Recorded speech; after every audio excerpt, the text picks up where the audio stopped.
Eh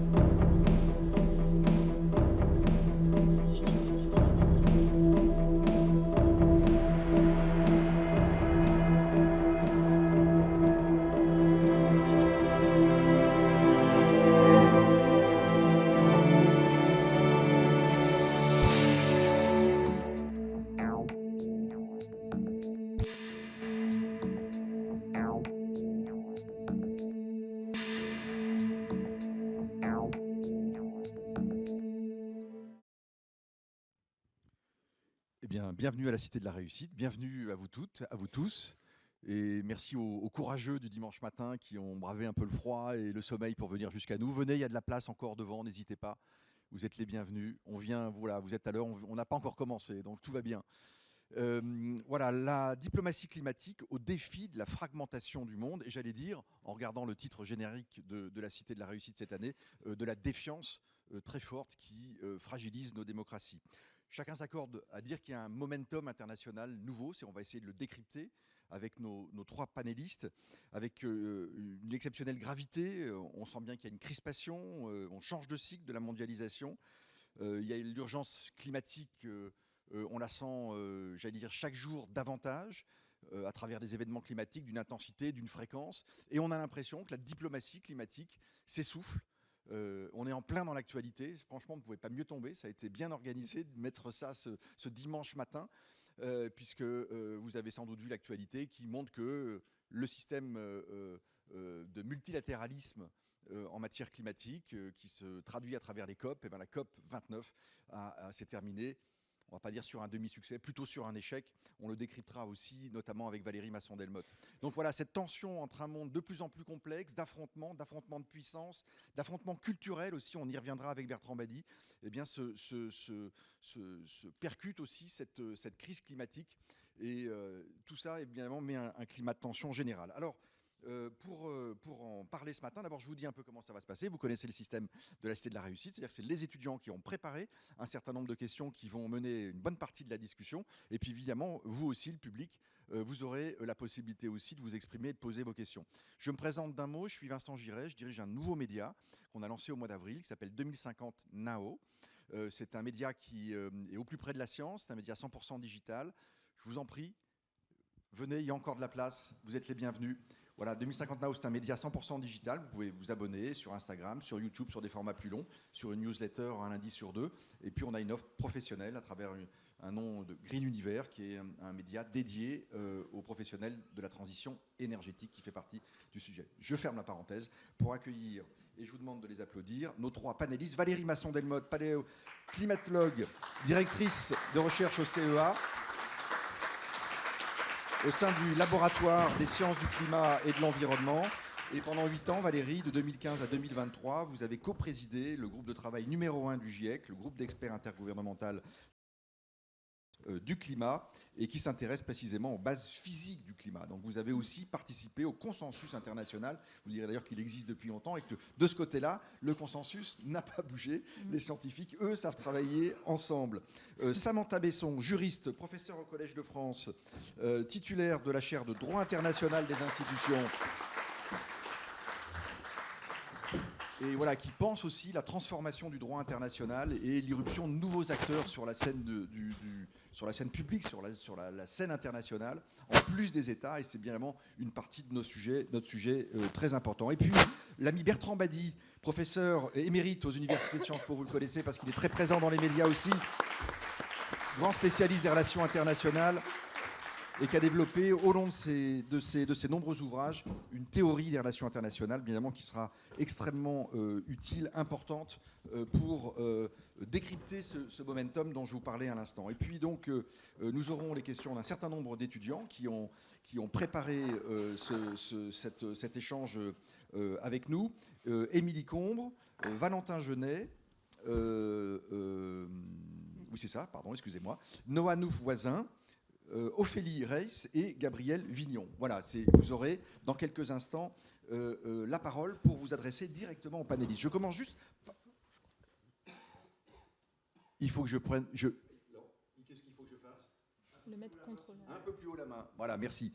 Merci. Voilà, parce que nous sommes filmés, parce que ça sera ensuite, pas en direct, mais accessible en replay pour ceux qui auraient envie de le revoir et puis pour ceux qui n'auront pas pu être là ce matin avec nous. Je propose de définir un peu les termes de notre débat et pour qu'on puisse lancer ensuite la discussion avec les étudiants et avec vous tous. On va commencer avec vous, Valérie Masson-Delmotte.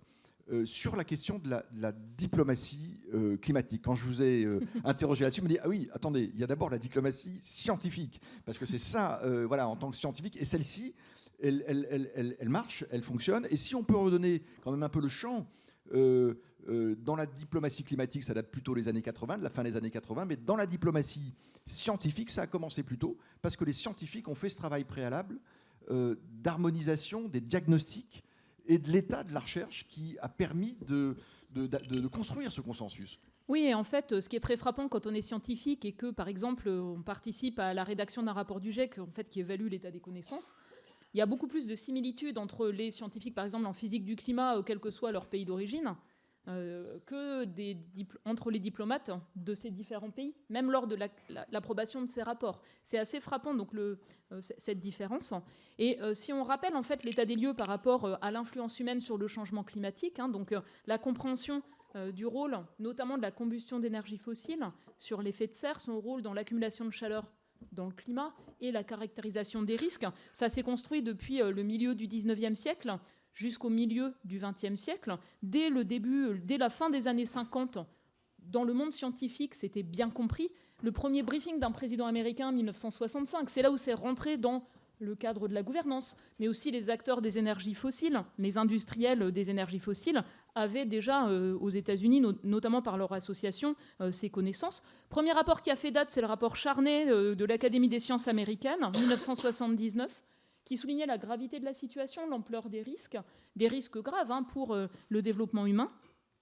Mise en place du GIEC 1988, premier rapport 1990.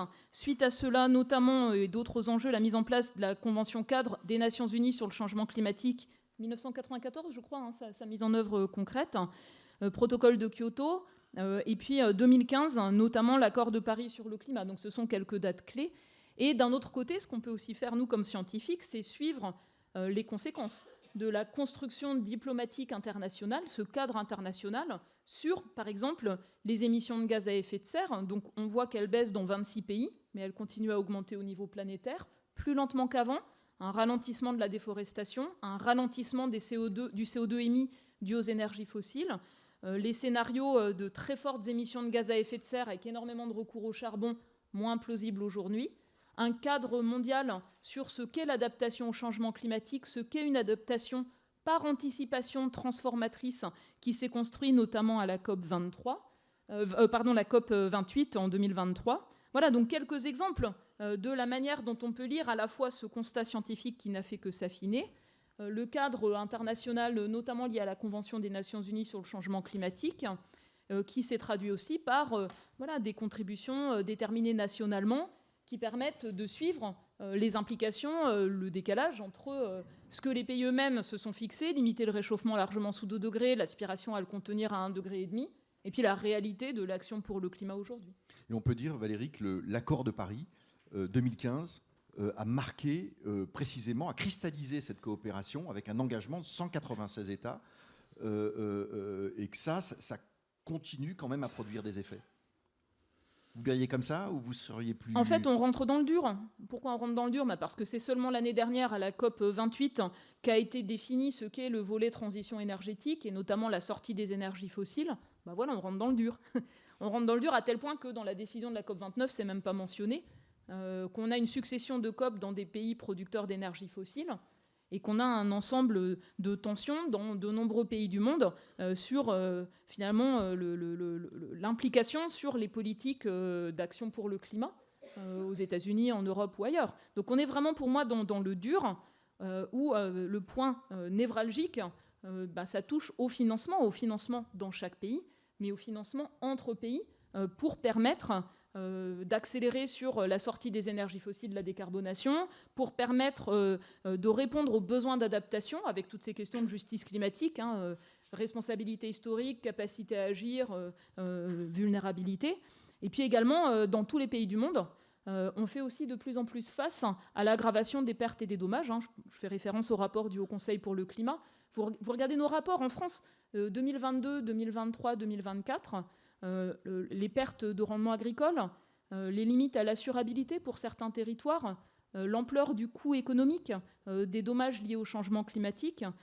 Et ça souligne aussi pour moi, si on revient 15 ans en arrière, 2009, au moment de la COP à Copenhague, qui peinait à faire avancer le cadre international et aujourd'hui, je pense qu'il y a deux choses qui avaient été sous-estimées à l'époque. La première chose, c'est l'aggravation des impacts liés au changement climatique dans tous les pays du monde, et même les plus riches.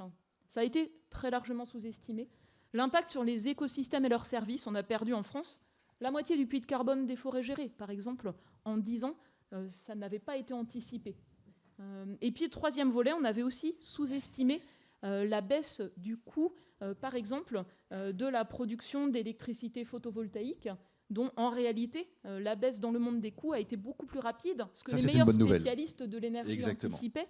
Et donc, on est dans cette dualité entre une aggravation des impacts, une augmentation des tensions, mais en même temps, des leviers d'action qui, eux-mêmes, ont une viabilité économique et vont eux-mêmes se développer, quel que soit le cadre de gouvernance internationale. C'est bien de terminer ce premier tour par quelque chose qui laisse entrevoir, en tout cas, il y a des choses qui peuvent bouger positivement et il y a peut-être une économie de la transition qui est en train de se développer. Bertrand Badi, vous m'avez dit tout à l'heure, je suis né dans un monde... Et vous me piquez mon introduction. Ah bon, ça c'est pas bien du tout. Et voilà. Et en fait, je suis la génération qui va voir le passage d'un monde à un autre monde. Le monde a complètement changé. Et on a affaire, dans ce changement du monde, en même temps, à la gestion d'un problème global. S'il n'y a pas de problème plus global, peut-être que la problématique climatique. Et donc, on a besoin que ce nouveau monde trouve aussi des modes de coopération. Sinon, on n'y arrivera pas. Et dans un monde qui s'est beaucoup durci. Bah, vous avez tout dit. Maintenant, Merci Bertrand, nous allons passer.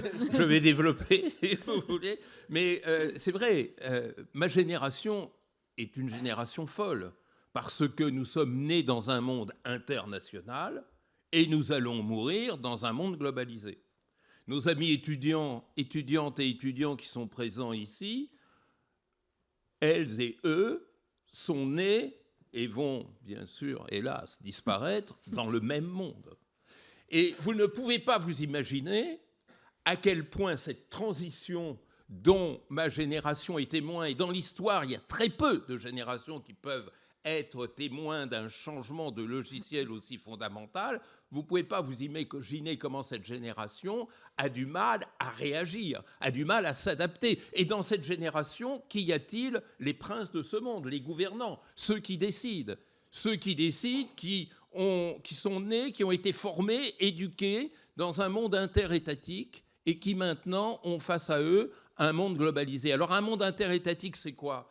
C'est un monde de souveraineté, c'est un monde de territorialité, c'est un monde de compétitivité, c'est ce que Raymond Aron appelait la compétition multiséculaire entre États-nations, et donc c'est un monde qui est cristallisé autour du concept aujourd'hui hyper toxique d'intérêt national. Et c'est un monde aussi qui, pour des raisons que je n'ai pas le temps de développer, mais que vous imaginerez assez facilement, privilégie le court terme sur le long terme. Parce que le rythme de la rationalité politique, en particulier dans les démocraties, c'est un rythme de court terme. Être réélu. Pour être réélu, il faut que son mandat coûte le moins possible à court terme et rapporte le plus possible. Alors que nous entrons dans un monde où il va falloir investir beaucoup tout de suite pour des résultats qui apparaîtront quand nous serons sous terre. Ce passage du court-termisme au long-termisme, c'est toute la grammaire du politique qu'il faut évidemment revoir. C'est un monde dans lequel notre espoir, c'est-à-dire le multilatéralisme, a été fabriqué à l'ancienne.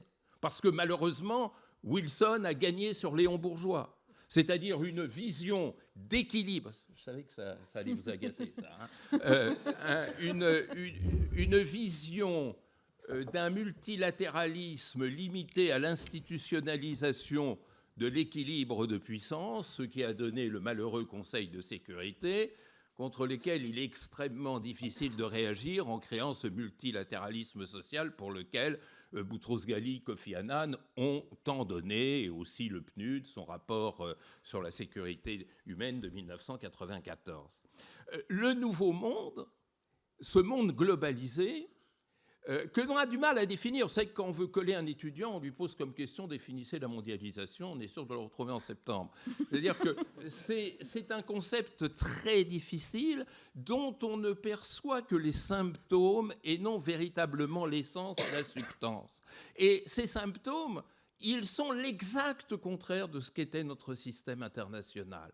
C'est-à-dire, c'est l'inclusion généralisée, tout le monde est dans le même bateau, c'est-à-dire autant un Centrafricain dont le revenu par an et par habitant est de $650 qu'un Luxembourgeois dont le même revenu par an et par habitant est de 1200 et de 120 000, excusez-moi, vous voyez, on a du mal même à exprimer ce fossé, et de $120 000. Donc c'est un monde d'inclusion. C'est un monde d'interdépendance, c'est-à-dire un monde dans lequel tout le monde dépend de tout le monde, ce qui est la négation même de l'idée de souveraineté, et qui se trouve ainsi organisé autour de ce principe que l'on sait énoncer, mais que l'on ne sait pas mettre en pratique, d'intérêt global. Comment mettre dans la tête de nos dirigeants que l'intérêt national ne vaut que s'il est précédé par la réalisation de l'intérêt global? Et comment construire cet intérêt global? Comment le penser? Par quel mécanisme intellectuel et quelle, je dirais, sinuosité politique? Alors, ce contraste, il est fondamental. Mais c'est plus qu'un contraste. C'est plus qu'un contraste parce que cela aboutit au fait que nous vivons en ce moment, non pas dans un système international, mais dans deux en même temps. Un système international passé, mais qui habite toujours l'imaginaire des dirigeants, c'est-à-dire nos dirigeants continuent à gouverner à l'ancienne en fonction d'un logiciel qui ne correspond plus à ce monde nouveau que je décrivais et qui sort davantage des dynamiques sociales que de la confrontation entre États-nations. Et du coup... Dernier point, Bertrand. Oui ? Oui, non, mais ça, je sais que j'ai mauvaise réputation. Mais vous savez, c'est pas simple. Du coup, deux choses. La première, c'est que pour traiter un problème global, comme celui du climat, nous continuons à utiliser la vieille méthode qui est la méthode transactionnelle, du compromis, du bargaining, dont les COP sont la parfaite illustration. Comment peut-on gérer le global par le transactionnel? C'est impossible. Conduisant à dire « Ah ben vous les Polonais, d'accord, on vous laisse votre charbon parce que vous en avez besoin, mais en échange, vous nous donnez ceci et cela, etc. » On est englué, et on l'a vu à Bakou ces derniers jours, dans la logique transactionnelle. Ça, c'est une première tare. La deuxième tare, contrairement à vous, je finis sur une image pessimiste, elle est plus angoissante. C'est cette nouvelle culture qui est en train de se dessiner et qui est parfaitement illustrée par... la dernière élection présidentielle aux États-Unis. Cette alliance qui semble être celle de la carpe et du lapin entre Trump, l'île libérale, et Elon Musk, qui incarne ce nouveau capitalisme mondialisé. Et on voit cette convergence entre une conception traditionnelle, illibérale, identitaire, souverainiste, du politique et ce capitalisme transnationalisé qui accepte d'épouser le traditionnalisme social, l'illibéralisme politique pour réaliser son projet. Vous savez, il y a deux dynamiques anti-mondialisation. Il y a la dynamique de crispation réactive, ceux qui ont peur, c'est ce national-populisme qui se développe un peu partout en Europe, cette extrême droite et cette droite extrême qui convergent de plus en plus. Et puis, il y a cette vision d'une nouvelle gouvernementalité qui, pour faire passer les caprices d'un capitalisme débridé, a besoin de s'allier à cette vision traditionnaliste du pouvoir. C'est comme ça aux États-Unis, mais c'est comme ça en Russie aussi. C'est un peu comme ça aussi en Chine, c'est un peu comme ça aussi en Inde. Puis comme nous, on est plus petits, c'est un tout petit peu comme ça aussi chez nous. Hein, Bolo, comment hein. Merci Bertrand pour cette présentation extrêmement forte. Pour démarrer, ce que vous disiez d'ailleurs me faisait penser à une citation, je crois qu'elle est apocryphe, de Gramsci, qui dit « Il y a crise quand le monde d'hier ne veut pas mourir et que le monde de demain ne peut pas naître ». Oui, c'est pas apocryphe, je crois qu'il l'a vraiment. Il l'a vraiment dit. Alors, ok, on va, si vous le confirmez, c'est qu'elle est vraie. Samantha Besson, on poursuit la description, j'allais dire, du momentum. Et vous, avec votre approche du droit, votre spécialité qui est le droit international, aussi allié à la question des droits de l'homme, vous avez vu et vous avez écrit là-dessus et théorisé ça aussi, l'apparition sur la scène, non pas simplement des États, mais d'autres acteurs institutionnels, publics, privés, qui occupent aujourd'hui ce terrain multilatéral, j'allais dire. Oui, merci. J'ai bien aimé cette citation et je pense que le droit permet justement de vivre avec le monde d'hier et de faire naître le monde de demain. Parce que précisément, nous sommes en pleine mer, dans la houle, avec un radeau, et on essaye de rafistoler, de construire, de faire flotter ce radeau. Donc ça, c'est ce que font les juristes, ni réalistes ni utopistes, tous les deux à la fois, et donc sans être l'un ou l'autre. Et donc ça nous donne, je pense, une position à la fois optimiste et pessimiste. Donc c'est très bien de m'avoir donné la parole en dernier aujourd'hui. Donc on est vraiment dans la construction. Qu'est-ce qu'on peut faire avec ce qu'on a, en étant conscient des difficultés institutionnelles, tout en essayant de faire mieux. Et j'aimerais commencer par dire qu'il faut arrêter de parler d'acteurs, il faut arrêter de parler de décideurs, il faut arrêter de parler de non-étatiques. Parce que chaque fois qu'on pose le problème dans ces termes-là, on s'enferme précisément dans le paradigme étatiste dont parlait tout à l'heure Bertrand, parce qu'on définit ce qui est à venir de manière négative, par référence à ce qu'il était, donc ça nous empêche de le penser. Décideurs, ça nous empêche de comprendre qu'en fait nous avons la chance de vivre ici dans des démocraties, et que donc les décideurs, ils décident pour nous, ils nous représentent, et donc c'est à nous de leur dire ce qu'ils doivent dire, à Bakou par exemple. Et puis acteurs, parce qu'acteurs, ça aplatit tout, ça gomme toute différence, alors que dans un paysage institutionnel, il y a du public et du privé, vous l'avez dit, il y a des organisations plus petites, plus grandes, et donc parler d'acteurs, c'est ce langage de relations internationales, enfin, on pourrait dire d'une certaine relations internationales, qui nuit en droit parce qu'elle nous empêche de penser la diversité des institutions. Donc je pense que ce que nous essayons de proposer maintenant, c'est d'essayer de construire et de concevoir cette diversité des organisations et institutions présentes, par exemple dans la diplomatie climatique, comme un système, donc quelque chose à articuler plutôt qu'à subir, et puis comme quelque chose de démocratique, c'est-à-dire qui nous représente de multiples manières dans une longue chaîne de représentation. Donc on peut être très bien représenté par les États, ce qui est mon cas, je pense. La Suisse me représente bien, pas à Bakou, je vais vous expliquer pourquoi, mais en général, elle me représente bien. Mais on peut être encore mieux représenté si on est aussi représenté par des villes, par des régions, notamment par des organisations régionales. Vous avez vu le rôle de l'Union européenne à Bakou, alors qu'on ne parlait pas des autres organisations régionales. Personne n'a beaucoup parlé de la position de l'Union africaine, des autres organisations, des autres régions, qui auraient pu faire contrepoids, ou au contraire créer des alliances avec l'Union européenne. Donc, du point de vue des institutions publiques, cette diversité institutionnelle, c'est les États, ces organisations régionales, des villes, et d'autres formes d'institutions, par exemple autochtones. Le grand succès de la COP biodiversité, j'aimerais bien la ramener ici parce que c'est une COP qui vient de se terminer, ça a été quand même de reconnaître qu'on pouvait aujourd'hui instituer la représentation des peuples autochtones directement dans les négociations. C'est un des acquis de cette COP qui était Absolument. à Cali, en Colombie. Voilà. Mais on n'a pas vu les conséquences à Bakou, forcément, c'est une autre convention, donc voilà, on n'en parle pas.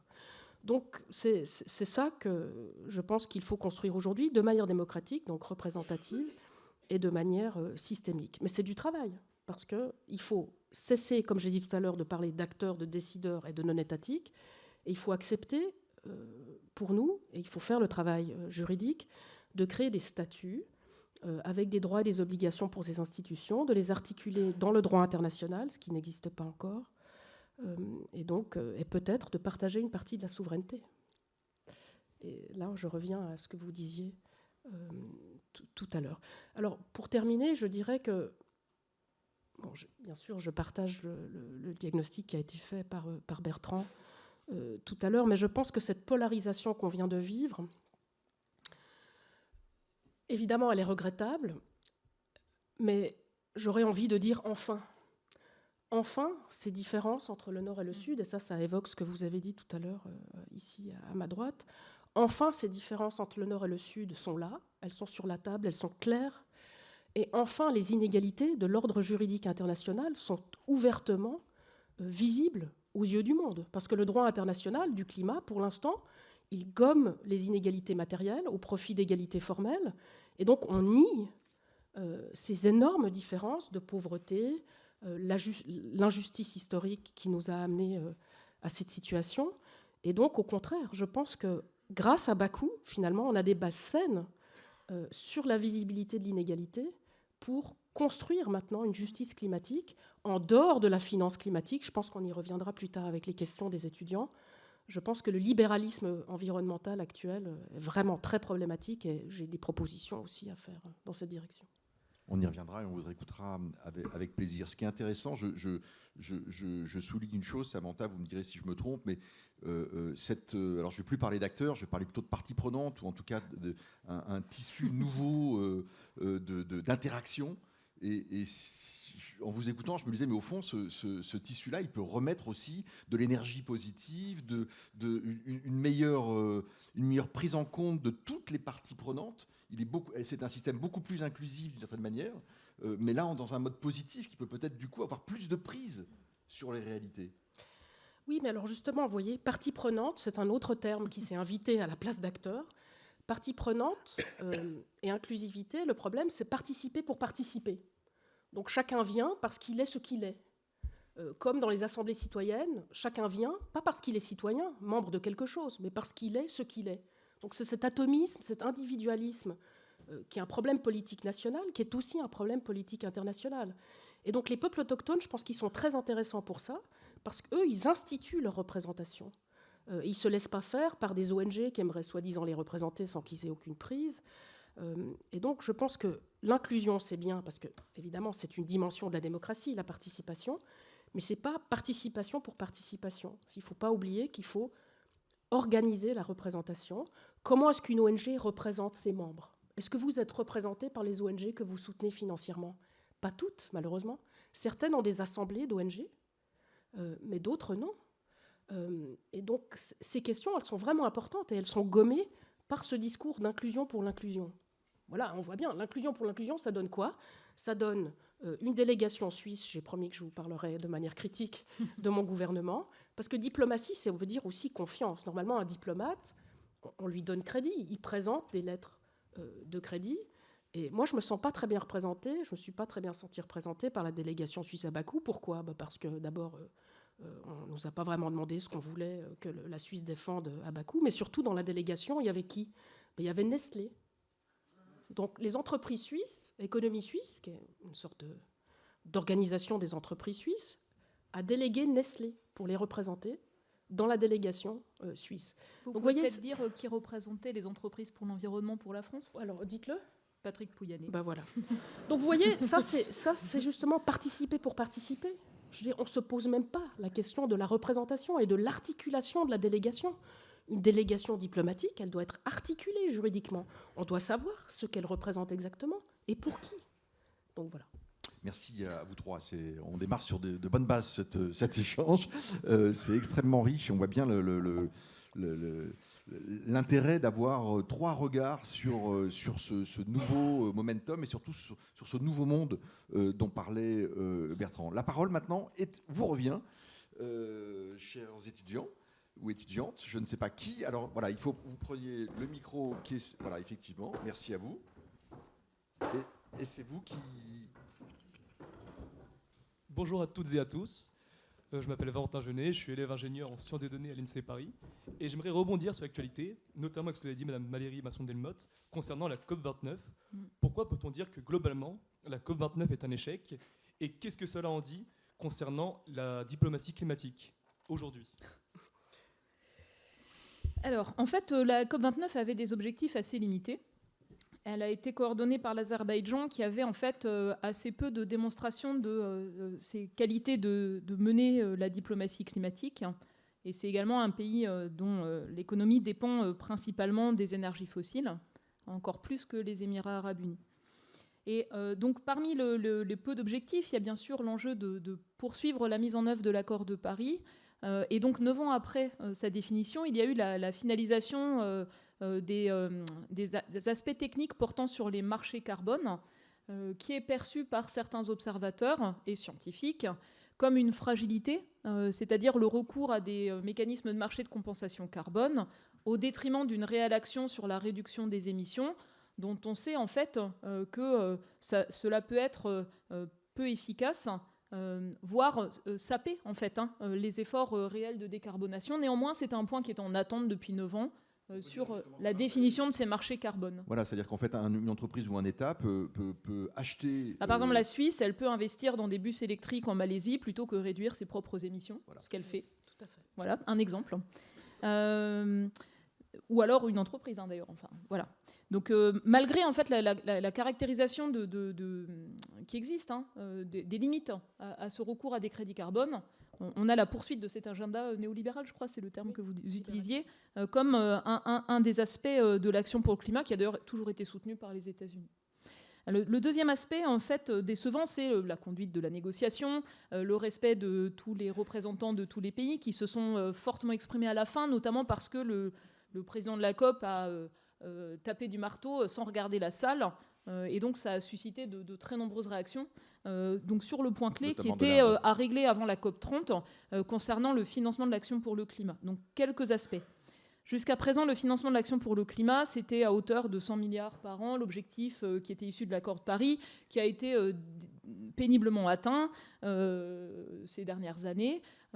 Et pour donner quelques ordres de grandeur, donc on estime que, premier volet, les pertes et dommages, les pays les plus fragiles, la reconstruction post-catastrophe, juste ça, vraiment le mécanisme zéro de solidarité, on estime que les besoins sont à hauteur de 100 à 400 milliards de dollars par an à horizon 2030. Juste reconstruire post-catastrophe. Donc là, en fait, c'est sur la base de contributions volontaires. Le montant actuel des contributions volontaires, c'est 0,7 milliards. Donc vous voyez le fossé. Et les États-Unis, premier émetteur historique, pays le plus riche, contribuent à hauteur de 17 millions. Les États-Unis, en fait, refusent d'être redevables de leurs responsabilités sur leurs émissions cumulées, ce qui explique le réchauffement actuel. Et puis en filigrane, la Chine et l'Europe, c'est pareil, malgré ce qu'on fait. Il y a aussi en fait une volonté de ne pas être redevable du coût des dommages. Et donc c'est uniquement ce mécanisme assez fragile qui est en place et il y a eu très peu de progrès. Deuxième volet de l'action pour le climat, donc c'est les financements nord-sud sur deux aspects. L'aide pour construire une réduction des émissions de gaz à effet de serre, donc l'accès à des technologies d'énergie propre et le reste. Et puis le deuxième volet, c'est le financement de l'adaptation face au changement climatique. Donc par exemple, je vais juste situer dans le contexte. Donc en France, on a un plan national d'adaptation au changement climatique qui n'a pas de moyens. Vous voyez la difficulté, ce n'est pas que pour les pays du Sud.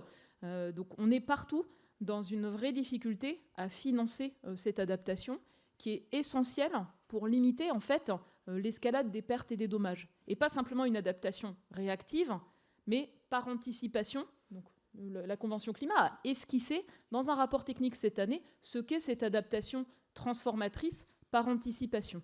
Donc on estime que dans les pays du Sud, les besoins en fait, de financement pour l'adaptation chaque année, entre maintenant et 2030, donc, seraient de l'ordre, à la grosse louche, de 300 à 400 milliards de dollars par an.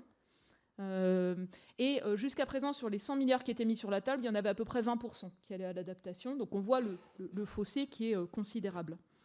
Et puis enfin, donc, il y a une estimation des montants des investissements pour la décarbonation qui est à peu près du même ordre de grandeur.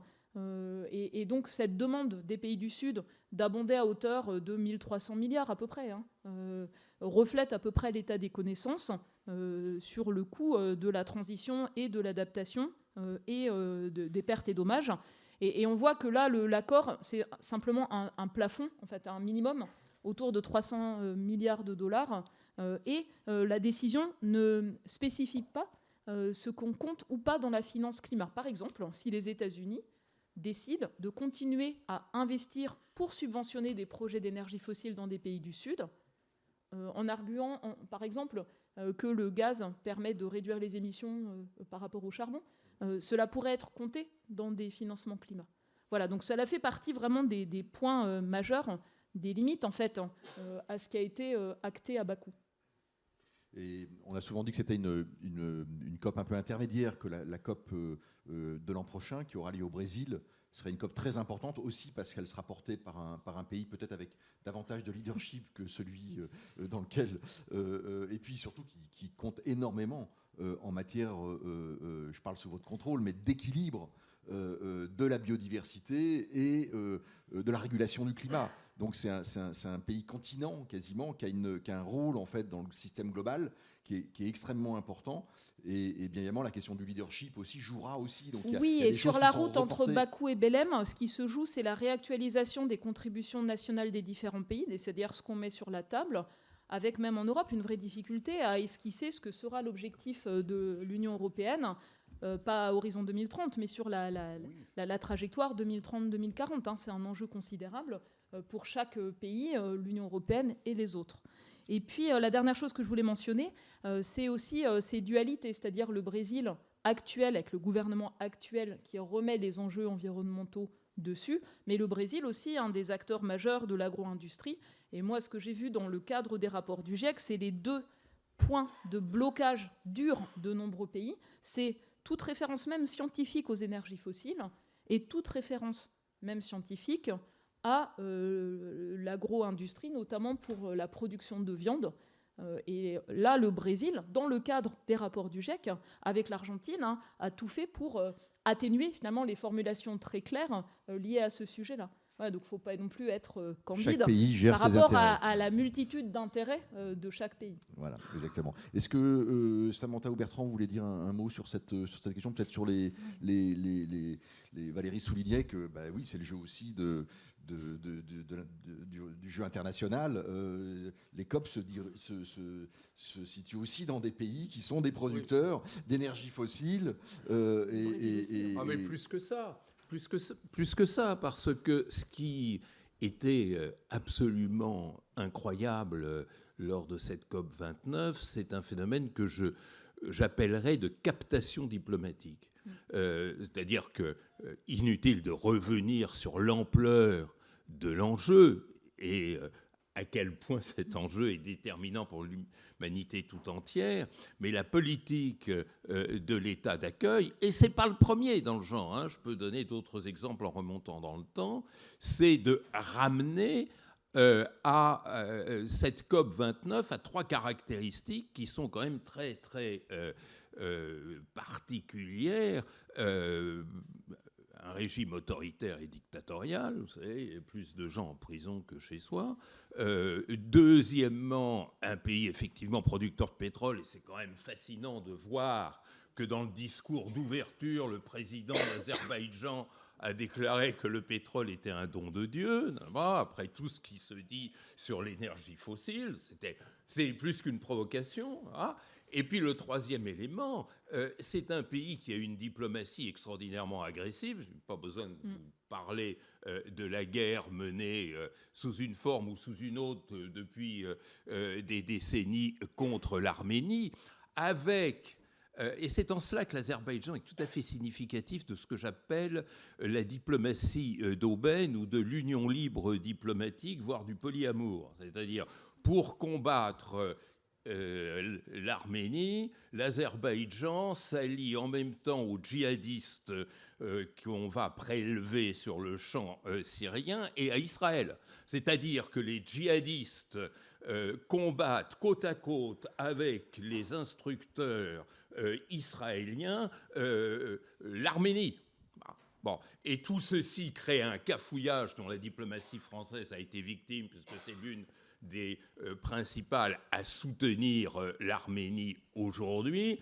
Et donc, pour réagir à cet état de fait, l'Azerbaïdjan lance une campagne contre le colonialisme français en Kanaki. Vous voyez l'imbroglio et vous voyez la parfaite illustration à travers cette captation diplomatique de cette espèce de réflexe de faire toujours passer l'intérêt national devant l'intérêt global. Et ben, du coup, les COP, vous savez, l'autre jour, j'ai fait un cauchemar, on en était à la COP 324, et Laurent Delahousse, qui n'était toujours pas mort, annonçait au journal télévisé que dans 50 ans, on réussirait à diminuer la température globale de 1 degré. Bon, on en est dans un jeu de cette nature. Vous voulez dire un mot, Samantha? Oui, juste dire effectivement que je pense que ce que la COP a montré, c'est justement les limites, cette fois ultimes, et vraiment ça vire à la farce, de la monétisation climatique. Donc vous avez parlé du problème du marché du carbone, en fait, payer pour émettre, la Suisse le fait très bien, comme vous l'avez dit. La finance climatique, donc déjà ce terme lui-même, il doit nous faire réfléchir, on doit financer la lutte contre le dérèglement, toutes ces questions, au lieu de réparer, ou au lieu de construire, de rendre justice. Et donc cette finance, elle est très problématique, parce que qui va gérer cette finance? La Banque mondiale, c'est ce qui était prévu déjà à la dernière COP, donc c'est les mêmes outils financiers que ceux qu'on connaît très bien, avec un mélange public-privé. Donc quoi? Des investisseurs, et donc une dette qui va encore augmenter. Et j'ai des collègues qui ont très bien dit les choses. On est passé de la catégorie de l'État civilisé, donc les non-civilisés devaient devenir civilisés, à la catégorie de l'État développé, les États en développement devaient devenir développés, à maintenant la catégorie de l'État durable ou de l'État vert.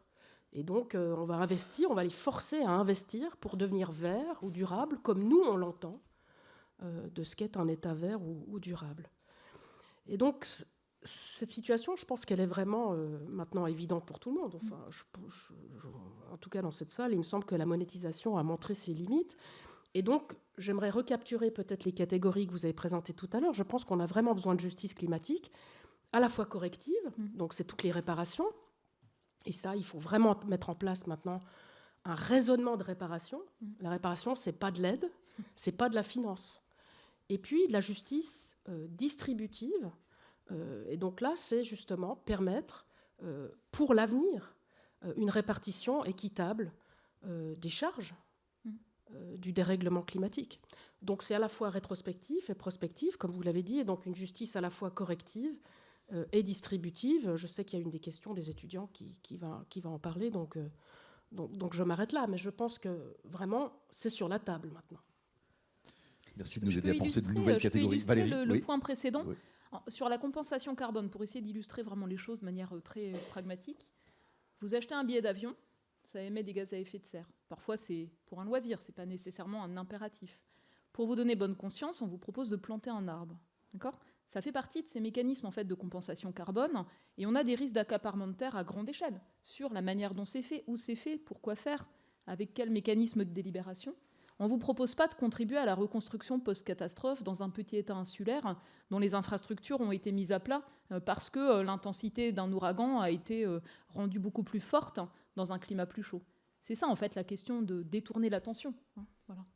Excellent exemple. Merci à vous. On prend une seconde question. C'est à vous. Alors, merci beaucoup pour vos prises de parole. Moi, j'avais une question.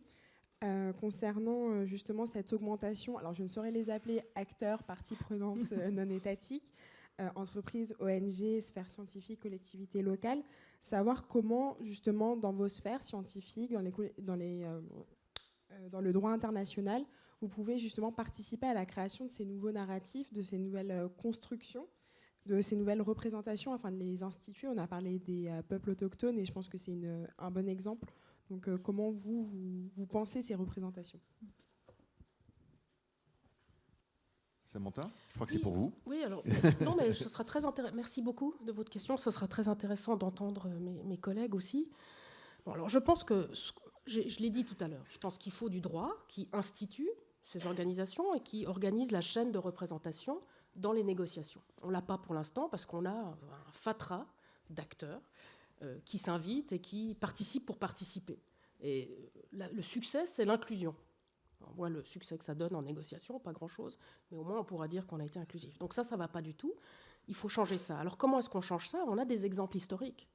Il y a plus de 100 ans, l'Organisation internationale du travail, elle a été construite sur une représentation tripartite, à 3 parties constituantes, 3 pouvoirs constituants de l'organisation du travail. Les États pour leur peuple institué, leur peuple politique, les associations de représentants des travailleurs, pour les travailleurs, les syndicats, et les associations de représentation des patronats, des chefs d'entreprise. Enfin, autrefois, on concevait encore l'entreprise ou le patronat autrement. Alors évidemment, il y a beaucoup de défauts dans l'Organisation internationale du travail. Tout ne marche pas bien, mais comme je vous ai dit, en droit, on sait qu'on est sur un radeau et qu'on doit toujours améliorer le radeau.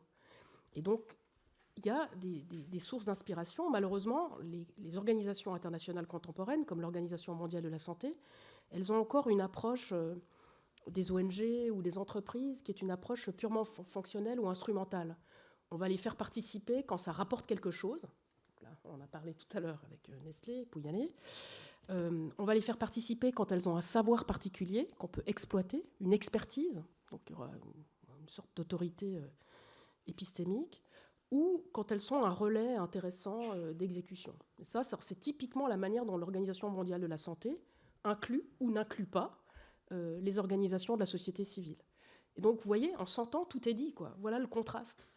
En 1919, on est capable de concevoir d'autres pouvoirs constituants en droit international que les États. Et aujourd'hui, 100 ans plus tard, on n'y arrive pas. Donc voilà, c'est pour ça qu'il y a une chaire ici et c'est pour ça qu'on y travaille. Donc les régions, je pense que c'est un autre exemple que je peux vous donner. Les organisations régionales. J'ai parlé tout à l'heure de l'Union européenne.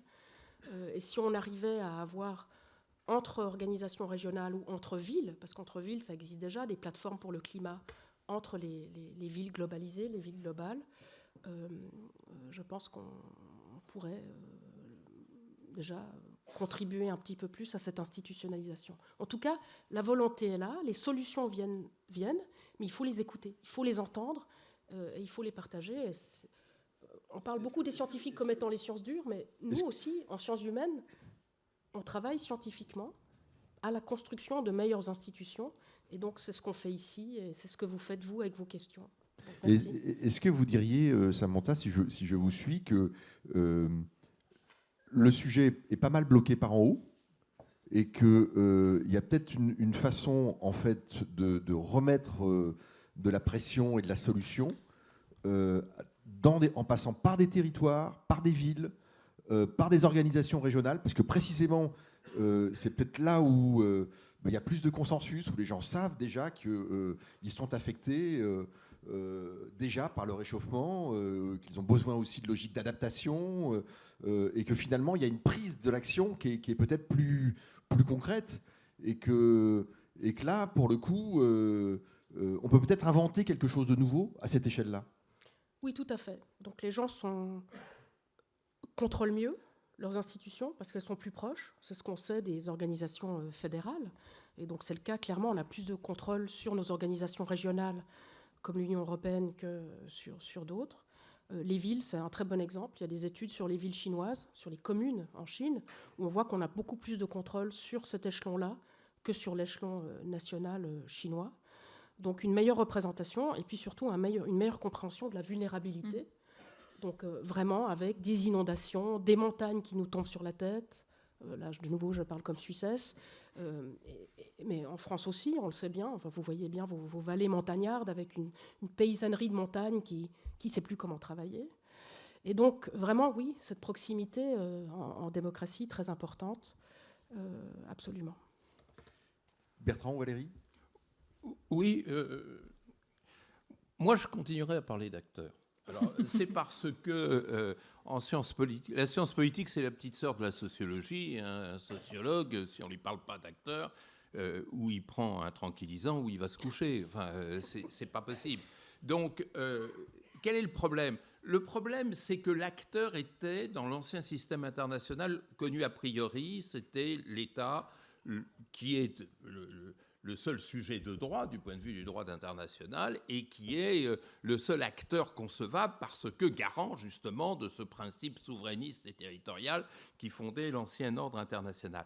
L'une des grandes révolutions de la mondialisation. Alors ça, à 11h50, je vous dis un truc qui est quand même, me semble-t-il, très important. C'est un mécanisme massif d'appropriation sociale des grands enjeux et notamment des enjeux gouvernementaux, des enjeux politiques en général. Si bien que nous sommes dans un monde où le social court plus vite que le politique et où, de facto, il est impossible de parvenir à une forme quelconque de régulation sans intégrer les acteurs sociaux. Alors moi, je n'ai pas peur de vous dire, il y en a des acteurs, et il y en a tellement qu'il y en a 8 milliards.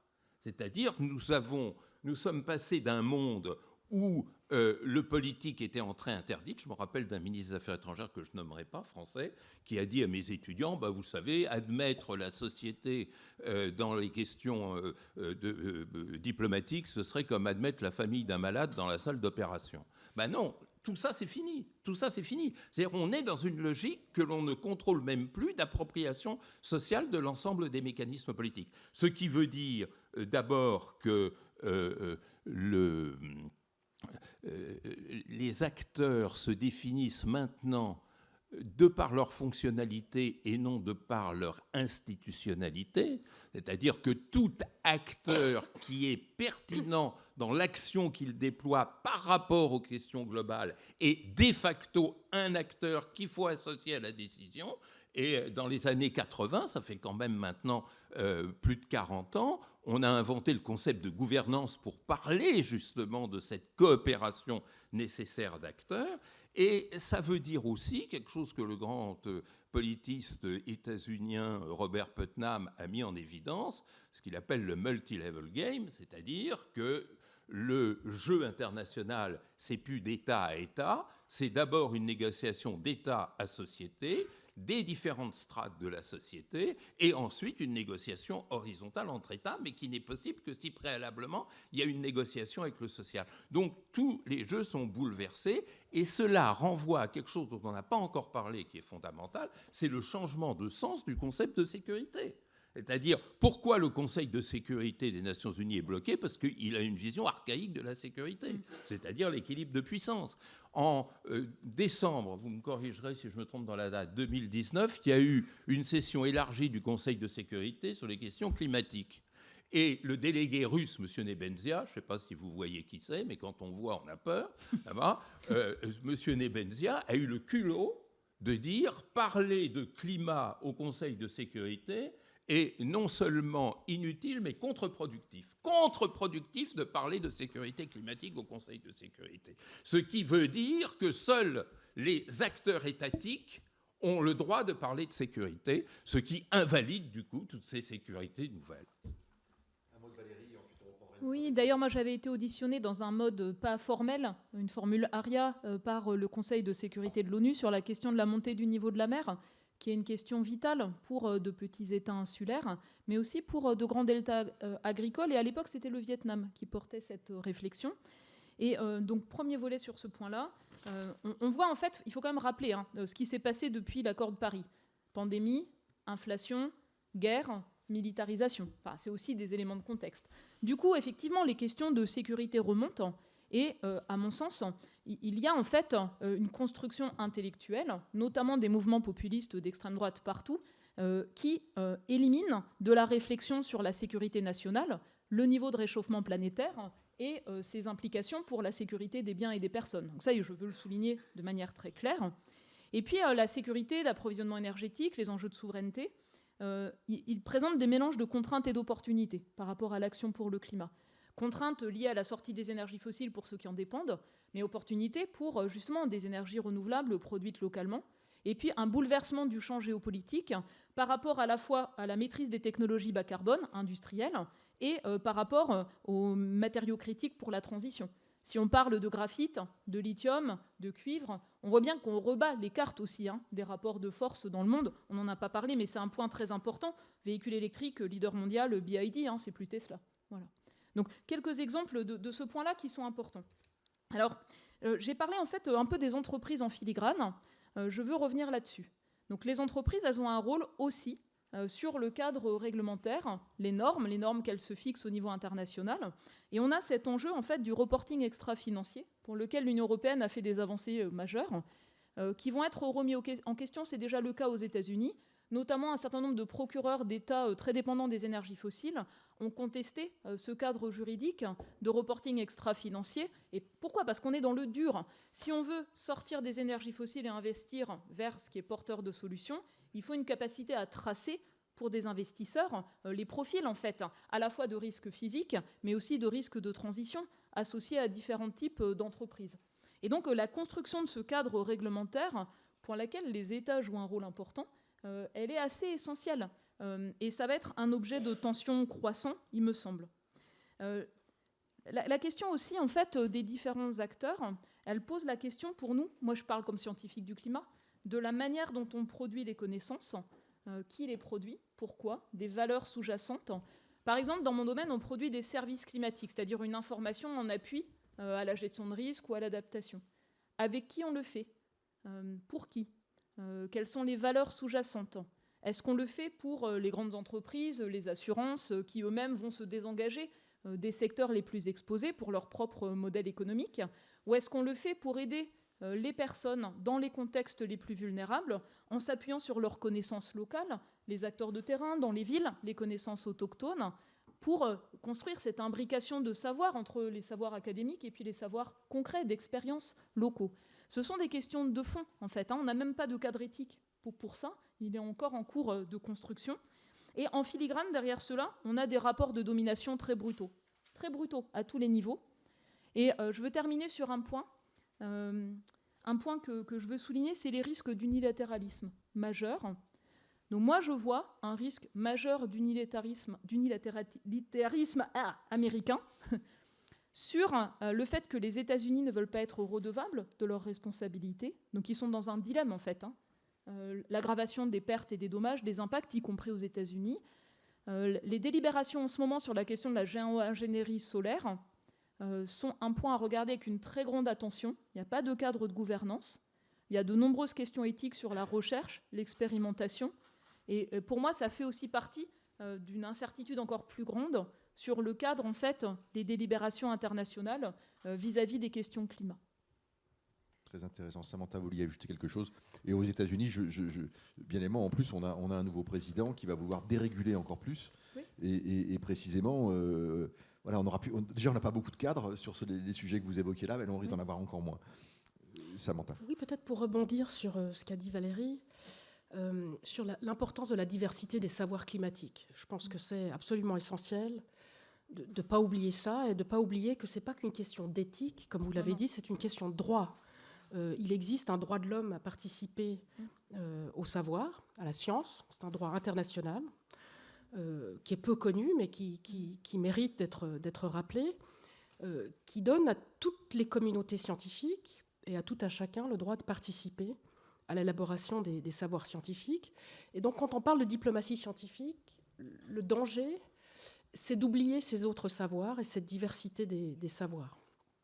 Et le travail du juriste, justement, c'est de le rappeler et de dire à un moment donné, voilà, il y a quelque chose à faire ici, donc j'aimerais quand même le dire. Et ça veut dire au niveau national, donc avec la participation, par exemple, de sachants et pas seulement de savants, mais aussi sur le plan international.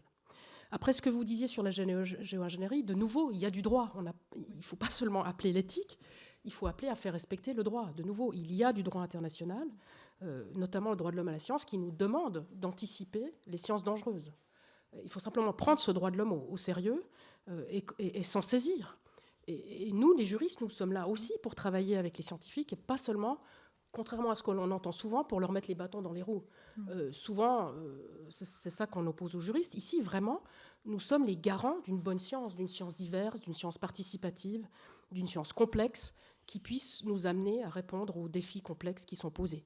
Et le troisième point que je voulais faire, c'est dire que finalement, le bottom-up, travailler avec le bas, comme vous me disiez tout à l'heure, c'est très important, je salue, je l'ai dit, Mais je pense que dans le fond, finalement, tout revient quand même, dans le jeu actuel, à l'État.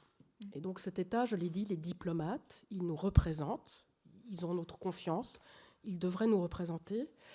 Et la grande question aujourd'hui, et je le sais bien parce qu'en Suisse, on l'explore vraiment dans un clash constant entre le judiciaire, l'exécutif et le législatif, c'est comment réconcilier une démocratie participative, directe, semi-directe en Suisse, avec les intérêts du climat.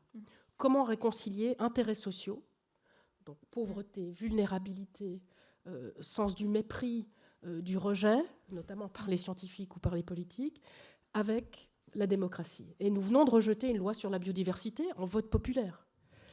Et nous avons été condamnés par la Cour européenne des droits de l'homme dans l'affaire des aînés pour le climat. Et donc ça, c'est la question. Et tant que cette question nationale de la réconciliation ou du travail d'articulation entre intérêts sociaux et intérêts climatiques ne sera pas résolue sur le plan national, il est illusoire de vouloir la régler sur le plan international.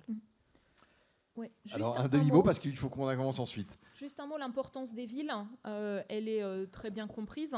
Et le prochain rapport spécial du GIEC, donc dans le nouveau 7e cycle, le seul qui a été choisi par les pays, il portera sur les villes et le changement climatique, et notamment l'articulation des différentes dimensions d'action pour le climat qui se manifestent à l'échelle des villes. On ne pense pas l'adaptation, l'atténuation, les questions de pauvreté séparément, on les pense ensemble, et c'est ça qui est intéressant. Alors vos questions sont tellement bonnes qu'elles suscitent des allers-retours, des discussions, des échanges. C'est ça qui est intéressant. On va essayer d'accélérer un petit peu pour que vous puissiez surtout tous passer et qu'on ait un peu le temps aussi pour le public. C'est à vous. Merci beaucoup pour toutes ces interventions. J'aimerais revenir sur la thématique de la sécurité que vous avez abordée, et notamment le lien entre tensions géopolitiques et négociations climatiques internationales. Est-ce que vous pensez que les tensions géopolitiques peuvent être de véritables freins qui vont stopper le dialogue donc sur les négociations climatiques, tout simplement parce que c'est compliqué de mettre autour de la table des pays qui ne s'entendent pas, ou est-ce que c'est plutôt un prétexte pour pour repousser le sujet? Et le lien aussi dans le deuxième sens, est-ce que vous pensez que des négociations climatiques pourraient aboutir à des tensions géopolitiques dans le futur? Le climat pour se faire la guerre, mais le climat est quand même pris dans les problématiques de conflit et de guerre. Ah mais attendez, beaucoup plus que ça. D'abord, si j'ai un conseil à vous donner, si jamais vous avez des manuels de géopolitique, mettez-les tout de suite à la poubelle, parce que la géopolitique n'existe plus dans ce nouveau monde. Hein. On est dans l'espace mondial, et il faut bien comprendre ça. Alors, effectivement, vous avez raison sur le fond de la question, que j'aurais donc pas formulée de cette façon. Vous avez totalement raison, c'est-à-dire ce jeu bizarre entre ces deux systèmes internationaux que je décrivais tout à l'heure, l'ancien qui n'existe plus sauf dans la tête des acteurs étatiques et le nouveau qui s'accomplit mais qui ne s'institutionnalise pas. Avouez que c'est quand même une tension incroyable.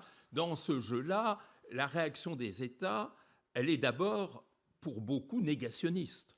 C'est-à-dire, personne ne vous dira par exemple que le conflit du Sahel, c'est bien plus que Barkhane, l'opération Barkhane, l'armée française face aux djihadistes. Le Sahel, c'est une région du monde où la désertification augmente de 10 cm par heure. C'est-à-dire le temps de notre tribune, c'est déjà 15 cm de désertification de plus. Et qui dit désertification dit d'abord atteinte portée à toutes les autres sécurités humaines, à la sécurité sanitaire, à la sécurité économique, à la sécurité alimentaire et tout ce qui s'ensuit. Et on s'aperçoit maintenant, quand on fait la sociologie des nouveaux conflits, que ces nouveaux conflits ne sont jamais, au départ, je dis bien au départ, des conflits résultant d'une rivalité de puissance, mais je dirais d'une compétition de faiblesse institutionnelle, de faiblesse économique, de faiblesse sociale, et c'est pourquoi ils ont une incarnation intra-étatique, mais c'est pourquoi aussi ils portent à titre prioritaire et privilégié tous les syndromes, justement, de ces déficiences globales, de ces dysfonctionnements globaux. Et se crée à partir de là un jeu interactif. c'est-à-dire l'insécurité humaine et en premier lieu climatique, crée de la guerre, et la guerre renforce cette insécurité, notamment ces 20 millions de déplacés climatiques que l'on voit chaque année, ce qui est une source de désordre social, politique et économique. Or, tout ceci est caché. Moi, j'ai entendu un ministre, je ne dirais pas lequel, parce qu'en ce moment, il vaut mieux pas trop s'exprimer, qui disait la France a gagné la bataille du Sahel, et qui nous a présenté cela comme étant issu du manuel de stratégie de M. Clausewitz. Mais c'est une occultation complète. Bon, il y a cet aspect négationniste dans le diagnostic des conflits, il y a plus globalement encore, ce que je disais tout à l'heure, un négationnisme dans la définition même de la sécurité. Tout ce qui ne relève pas de la sécurité nationale, c'est-à-dire des menaces que la compétition avec l'autre font peser, n'est pas considéré comme relevant de la sécurité. Donc se trouve dévalorisé et, selon la logique du court-termisme dont je vous parlais tout à l'heure, renvoyé aux calendes grecques. Et puis, vous avez un autre aspect de la chose, c'est-à-dire ce que j'appelais tout à l'heure la méthode transactionnelle. On croit que l'on peut aujourd'hui gérer toutes les formes de conflictualité par la transaction. Or, si les conflits ont pour origine des phénomènes globaux, vous ne pouvez pas les régler sur un mode transactionnel. Et ça, c'est un autre aspect. Et vous savez, pour parler de l'actualité, à Bakou, cette demande de 1300 milliards de dollars pour aider les pays du Sud à faire face à ces enjeux. Alors les gens disent, on ne peut même pas concevoir ce que c'est. Vous savez ce que c'est que 1000 milliards de dollars?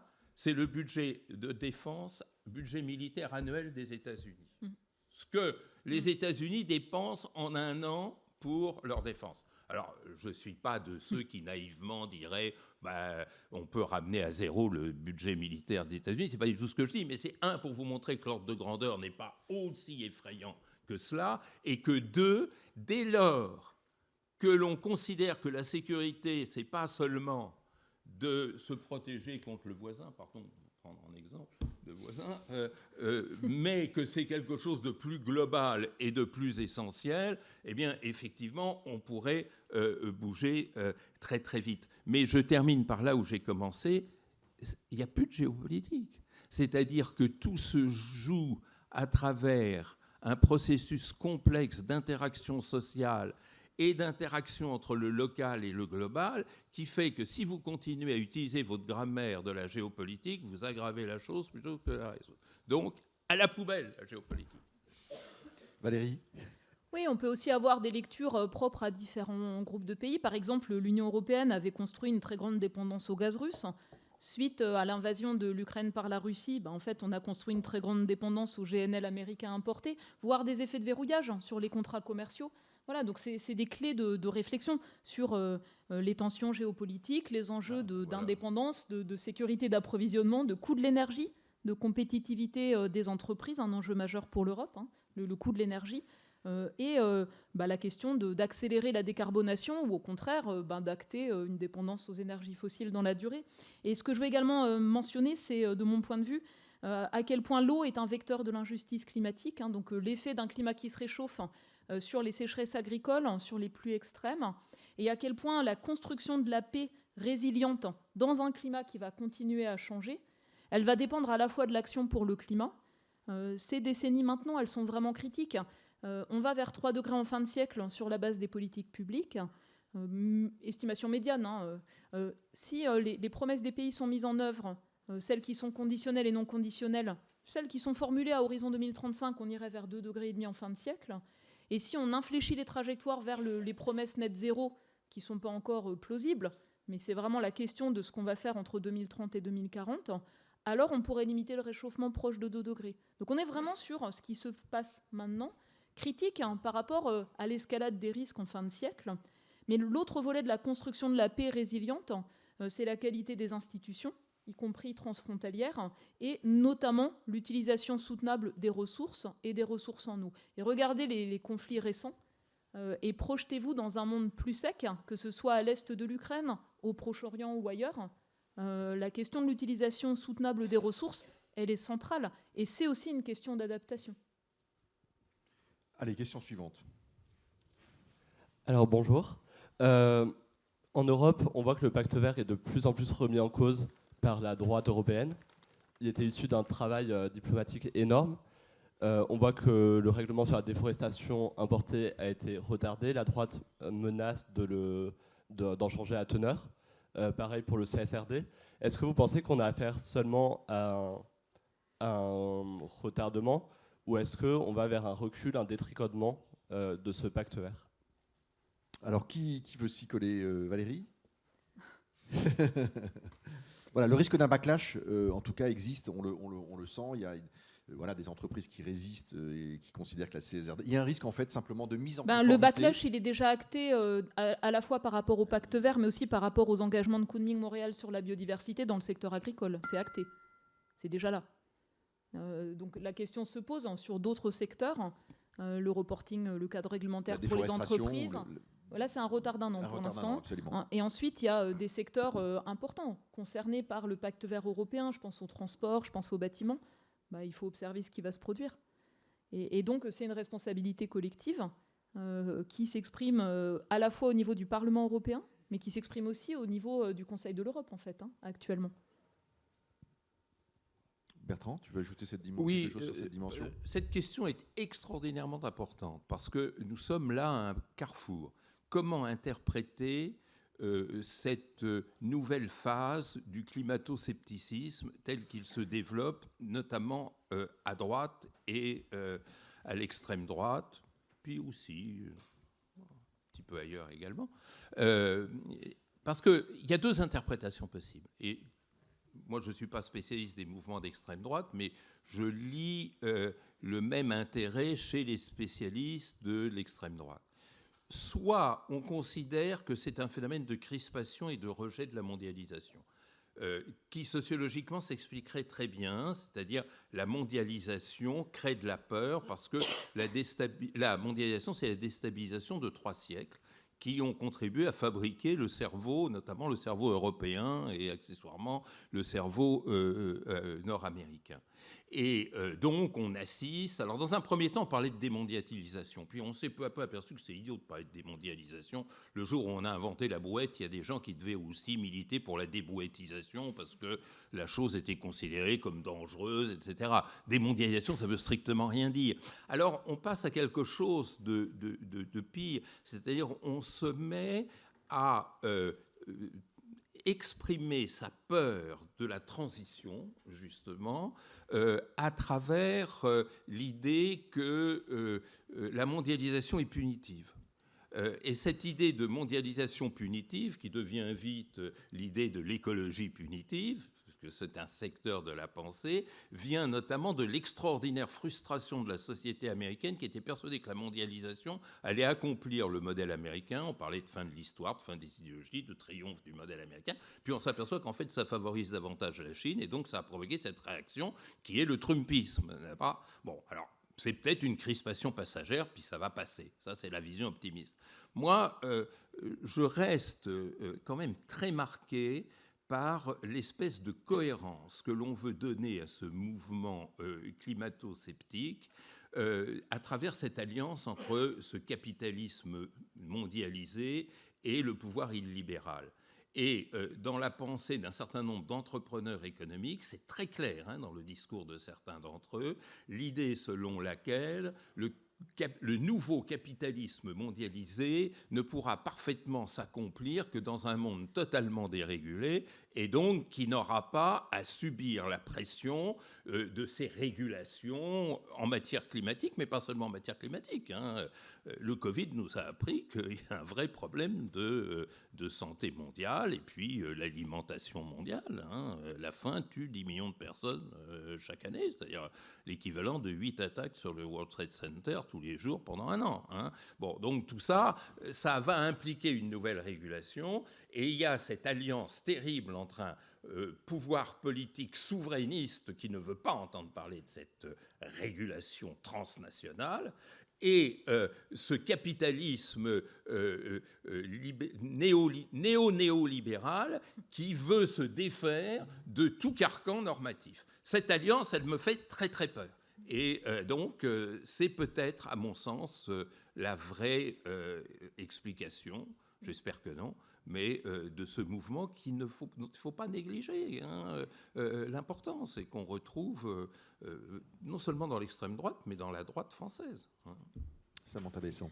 Oui, peut-être une réaction sur le pacte vert européen, sur ces nouvelles formes d'unilatéralisme climatique. Donc l'Union européenne se positionne comme un leader dans sa politique climatique, son droit climatique, en tout cas c'est comme ça qu'elle se perçoit. Et c'est à la fois une bonne chose parce qu'elle a des obligations en vertu des accords internationaux, notamment de l'accord de Paris. En tant qu'organisation d'États grands pollueurs, elle a une obligation de faire plus que les autres.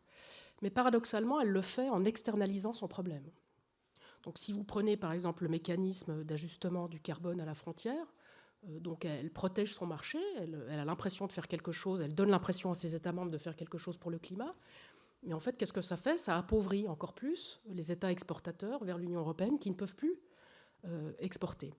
Et donc, à la fois, elle remplit ses obligations en vertu du droit international du climat, avec son unilatéralisme climatique, son rôle de champion climatique, puis en même temps, en externalisant le problème, eh bien, elle l'empire, en fait, quelque sorte, sur le plan international. Et donc ça, c'est un problème.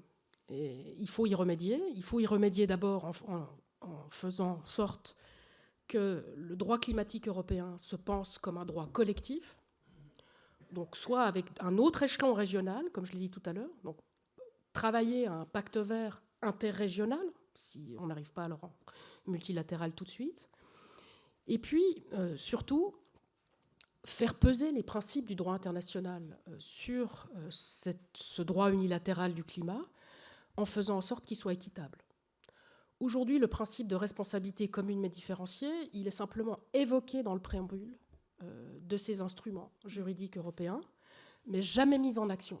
Si on avait mis en action ce principe de responsabilité commune mais différenciée, on n'aurait pas ce mécanisme d'ajustement du carbone aux frontières qui précisément exclut le reste du monde sans offrir quoi que ce soit pour leur permettre une transition juste, d'aider ces exportateurs vulnérables à faire quelque chose.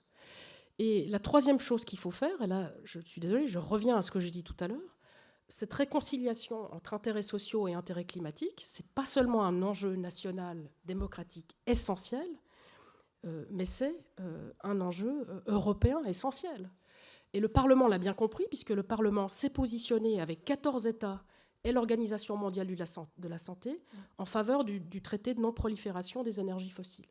Donc le Parlement européen a fait cavalier seul, il s'est positionné avec 14 États et une autre organisation internationale et de multiples autres organisations de la société civile et villes globalisées en faveur d'un traité de non-prolifération. Parce que c'est la seule manière maintenant de faire quelque chose pour le climat, avec bien sûr toute une pensée pour la justice réparatoire et une aide à la transition qui soit juste. Vous connaissez peut-être la Bridgetown Initiative, qui est une initiative de la Barbade.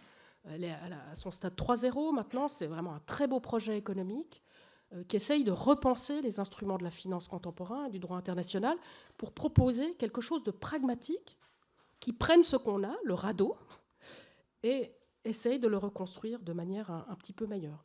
Et donc voilà un bon exemple, un des pouvoirs européens, le pouvoir législatif, enfin en tout cas une des dimensions importantes du pouvoir législatif, le Parlement européen, qui lui se positionne clairement en faveur d'une action beaucoup plus osée et beaucoup plus juste que les autres institutions européennes avec le pacte vert. Voilà. Et je dis ça comme européaniste. Donc, Une autre question. Oui, ok. Je voulais vous demander, notamment, Madame Samantha Besson, vous l'avez évoqué au début de la conférence, quelle alternative on pourrait imaginer à la logique transactionnelle, à la monétisation du climat et donc des vies. Et aussi, vous semblez dire que le cadre du libéralisme tel qu'on le connaît aujourd'hui n'est pas un cadre qui permet de réfléchir à ces alternatives. Et donc ma question en définitive, c'est quel nouveau cadre de pensée pour quelles alternatives en termes d'action pour le climat? En quelques minutes. Oui, alors c'est la question, hein, et je vous remercie de cette question, elle est très belle. Donc j'ai déjà évoqué tout à l'heure 3 dimensions de la monétisation du climat qui nous amène, à mon avis, dans un cul-de-sac aujourd'hui. Et c'est très important de sortir de cette logique transactionnelle, monétaire du climat comme un autre objet sur lequel on pourrait faire des affaires, en gros, et s'enrichir. Donc un volet, c'est de travailler clairement à la justice corrective et distributive, donc à la fois rétrospective et proactive, en prenant au sérieux le principe d'équité, qui en fait sourd de plus en plus en droit international, on le voit partout. Il y a l'équité intergénérationnelle, il y a l'accès équitable et le partage équitable des bienfaits de la science et des ressources. Et il y a bien sûr aussi le principe de responsabilité commune mais différenciée. Donc on voit que l'équité, elle sourd, elle est là, elle est sous la surface, elle a envie de s'inviter dans les débats, mais il faut la prendre vraiment au sérieux.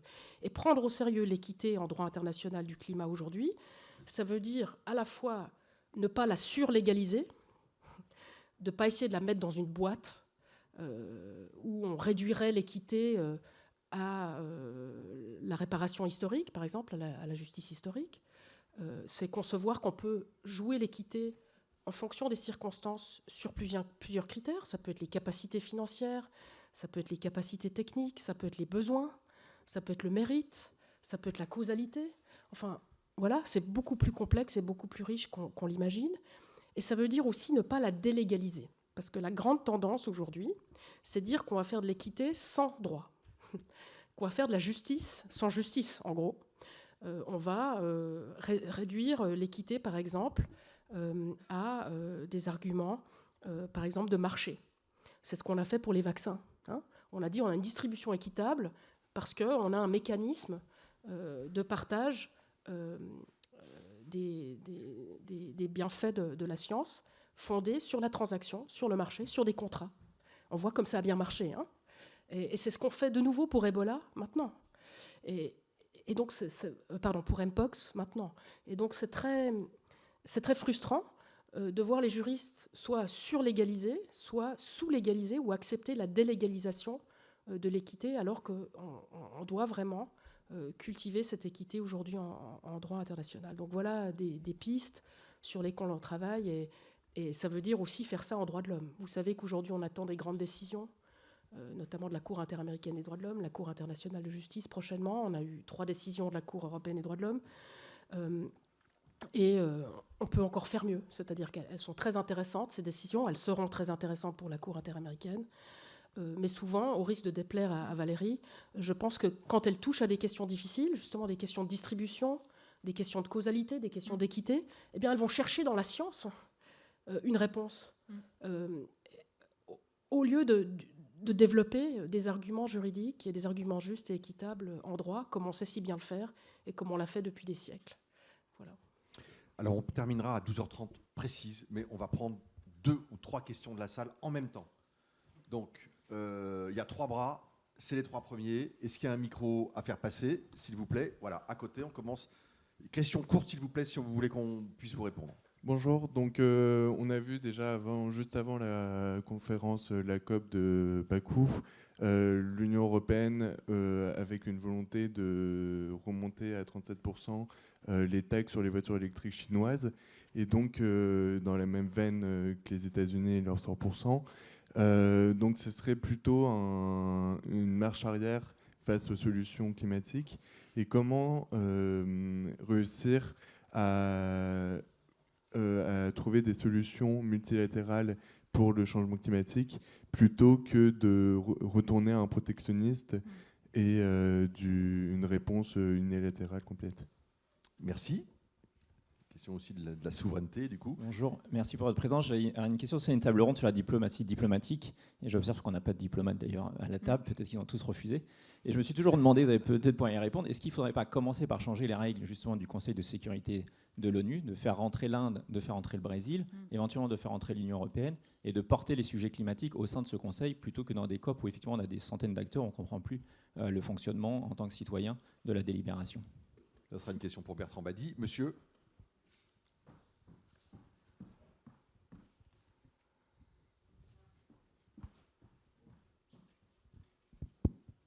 Dominique Chauvin, prospectiviste. La question du climat et du changement climatique n'est-elle pas en train de rentrer violemment dans la géopolitique? Non pas tant par les effets, les dégâts, la désertification que vous avez mentionnés, mais par les solutions que les États sont en train de développer pour tenter de résoudre ce problème. Et à partir du moment où les énergies renouvelables massives commencent à être rentables, et même très rentables avec les batteries stationnaires, on peut voir un basculement du monde tel qu'il était structuré avec l'équilibre entre développement et sécurité tel qu'il était défini après la Deuxième Guerre mondiale pour la reconstruction, vers un autre modèle qui, du coup, rendrait les énergies fossiles inutiles à terme. Et dans ce contexte-là, on peut très bien imaginer une précipitation des investisseurs vers ce nouveau sujet de puissance au sens géopolitique, de pouvoir des États, avec une redistribution des cartes très forte au niveau des États, qui va peut-être en surprendre beaucoup. Et du coup, j'ai deux questions. Ma première, très provocatrice, est-ce que ce n'est pas une erreur de jeter les livres de géopolitique à la poubelle? Et dans ce contexte de puissance, par la réindustrialisation économique, est-ce que ce n'est pas une folie de développer, comme le fait le gouvernement français, le CCS, qui a deux inconvénients? Le premier, il n'a pas de business model du tout, donc il ne gère pas de valeur. Et la deuxième, il ne fait que tirer encore plus sur les énergies fossiles. Alors là, c'est un défi parce qu'il nous reste 3 minutes et demie pour essayer de répondre à tout ça. Qui veut commencer? Bertrand? Oui, enfin, je vais vous étonner, mais je vais être très bref. Je crois que vous avez tout à fait raison. Le protectionnisme n'est absolument pas une solution. Et je pense que réfléchir en termes globaux, parce que c'est ça l'adjectif, et c'est ça l'adjectif qui a du mal à passer, y compris dans la question de monsieur, c'est-à-dire, de toute façon il n'écoute pas, alors c'est pas grave, mais la rationalité globale est irréductible au protectionnisme, vous avez totalement raison. Sur la question du Conseil de sécurité, je pense aussi que vous avez raison. Le problème, c'est que le Conseil de sécurité est irréformable parce que si on le réforme, il y aura un veto de ceux qui ne veulent pas qu'on le réforme. Hélas, en termes réalistes, ça passe pas. Et c'est pour ça que ça n'intéresse plus personne. Hélas. Et le hélas vous donne raison. C'est-à-dire que la régulation passe par l'élargissement et la reconstruction du concept de sécurité. Il est fou, pour reprendre un concept qui vous plaît, il est fou de penser la sécurité en 2024 comme elle était pensée en 1945, à l'époque où la puissance à laquelle vous faites référence était toute puissante, parce qu'elle avait gagné la guerre et en plus elle l'avait gagnée de manière vertueuse en écrasant le monstre nazi. Mais on n'est plus du tout dans ce monde. On n'est plus du tout dans ce monde. Et la puissance, elle est partout mise en échec. Elle est partout mise en échec. Pensez que les États-Unis, avec leur budget militaire invraisemblable, n'ont pas gagné une guerre, sauf les guerres multilatérales onusiennes, pas une guerre qu'ils ont pu déclencher depuis 1945. Pensez que toutes les puissances, l'URSS, la France, les États-Unis, ont été systématiquement battus lorsqu'ils se sont lancés dans des opérations de guerre. Donc il y a une énergie sociale qui remplace la puissance. Et si vous voulez faire de la prospective, travaillez sur ce concept d'énergie sociale beaucoup plus que sur celui de puissance qui est complètement stérilisé. Valérie. Oui, moi je partage votre point de préoccupation sur tout ce qui finalement est une sorte de subvention cachée à continuer à utiliser les énergies fossiles, en faisant miroiter par exemple la capacité de captage, réutilisation, stockage de carbone. Le rappel à la réalité dans le monde, c'est que les projets qui existent, qui sont subventionnés en fait, ils ne sont pas viables économiquement, sauf à sortir plus de pétrole ou de gaz. En fait, c'est 0,1% des émissions fossiles et la prospective la plus optimiste suggérerait des investissements massifs s'ils se réalisent, 1% en fait, de la production actuelle d'énergie fossile. Voilà, donc il faut le considérer comme quelque chose de marginal, comme beaucoup d'autres choses qui sont finalement des distractions. On en a parlé tout à l'heure avec les compensations carbone, des distractions par rapport aux points clés. Sur le volet en fait coopération internationale qui était un peu en filigrane, moi je veux le reprendre autrement. Sur l'action pour le climat, il y a 3 grandes catégories. Donc que ce soit pour réduire les émissions ou s'adapter. Il y a une catégorie technologie infrastructure, où on a des modalités de coopération pour apprendre à faire mieux, gagner en échelle, être capable de mieux le déployer. C'est un cadre. Et il y a un enjeu à accélérer sur les technologies propres. Et là, j'ai aucun doute que l'administration américaine, elle va juste tout faire pour le freiner. C'est tout. C'est ce qu'elle peut faire. Le deuxième volet, c'est le volet social. On en a assez peu parlé, à part longue transition juste. Donc la demande, efficacité, sobriété, le cadre réglementaire, le cadre d'économie circulaire, mais aussi les filets de protection sociale pour l'adaptation au changement climatique, pour ne pas laisser les inégalités exploser, en fait. Là aussi, il y a un besoin de coopération, de retour d'expérience, de trouver ce qui fonctionne, d'apprendre mieux les uns des autres. Puis le dernier volet, c'est ce qu'on appelle les solutions fondées sur la nature. Et c'est aussi une question de droit, en fait. C'est une question importante. Ça touche à la coopération internationale sur les aires marines protégées et d'autres enjeux. Et là aussi, c'est un enjeu de coopération où, moi, ce que j'ai vu, par exemple, dans le cadre du traité de l'Antarctique, c'est une volonté très forte de la Chine et de la Russie de saboter, en fait, cette coopération. Et il faut en être conscient. On va s'arrêter là-dessus. Merci infiniment. Merci à nos 3 panélistes qu'on peut applaudir. Merci d'avoir été là. Merci aux étudiants. Et nous avons un peu parlé d'équité. Sachez qu'il y a un autre panel cet après-midi que j'aurai le plaisir d'animer sur la question de l'équité environnementale qui s'annonce aussi passionnant. Merci à tous et bon dimanche.